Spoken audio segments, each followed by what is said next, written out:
here with Dr. Robert Fuller. He is the former president of Oberlin College and writes about rankism and its antidote, dignity. He's the author of Religion and Science, A Beautiful Friendship. Now, Dr. Fuller, here we're talking about dignity. Why is it such an important issue?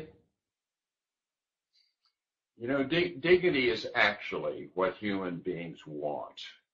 They want dignity more than they want freedom. They even want dignity more than they want bread. One of the slogans in the Arab Spring has been dignity before bread. That shows how fundamental it is. And you might ask, why is dignity so important? Well, dignity is a sign that you are included in the group. It's a sign that you are not in danger of being excluded. And why is exclusion from the group so important? Because it meant death. It's that simple. We are social animals.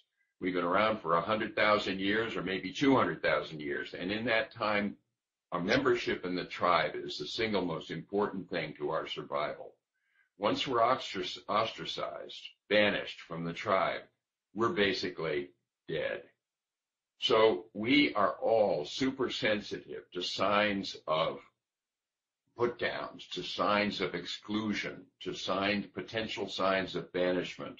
We all resist being taken for nobodies, and for very, very good reason. And being taken for a nobody, being put down, being subjected to indignity, creates indignation. The word even suggests it. And indignation sees below the surface until it gets a chance to get even. So indignation caused by indignity is dangerous. Now, we have managed to demoralize many of the isms that correlate with undignified behaviors. Is it possible to completely delegitimize these behaviors once and for all? That is the key question, whether it's possible to persuade human beings that treating each other with dignity is in their own interest. That's the question. That's the great question for the generation that's now coming into young adulthood. My generation took up the issue of whether white people had a right to treat black people as nobodies. That's how my grandparents treated black people. And my parents, while not treating them that way, I could tell they thought that way. But I grew up during the Civil Rights Movement, and it made sense to me that that white supremacy was wrong. And I've lived long enough to see my own attitudes on racial questions change profoundly from those I inherited from my ancestors to the attitudes manifested by my children and grandchildren now. My children dated interracially without a thought, and my grandchildren are actually interracial.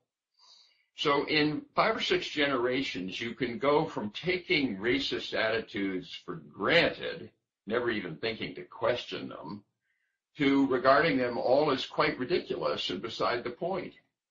That's why I am confident that we are going to eventually eliminate all these isms, beginning with anti-Semitism actually preceded even the civil rights movement against black racism, white racism against blacks.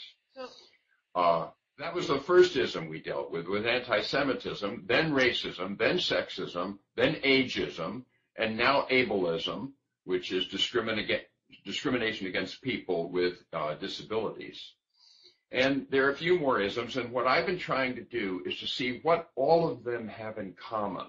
What is the root cause of all those forms of discrimination? And I think the root cause is what I call rankism. It's that sense that we can assume a superior position to another person, another group, or another nation. That's rankism. And all the isms are special cases of rankism. Rankism is the universal, of which all the familiar isms are examples.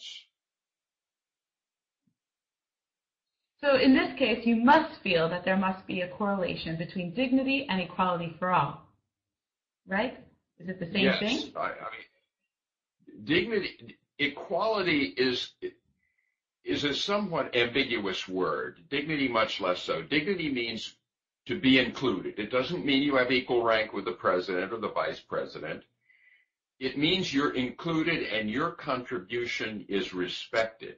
Your role is important. Without your role in the company or in the school or the hospital, the whole thing wouldn't work. So dignity gets at equality of respect. Equality itself is awkward because we know, all of us know, we're profoundly unequal to everyone else in one way or another. We might be a better mathematician. We might be a worse musician.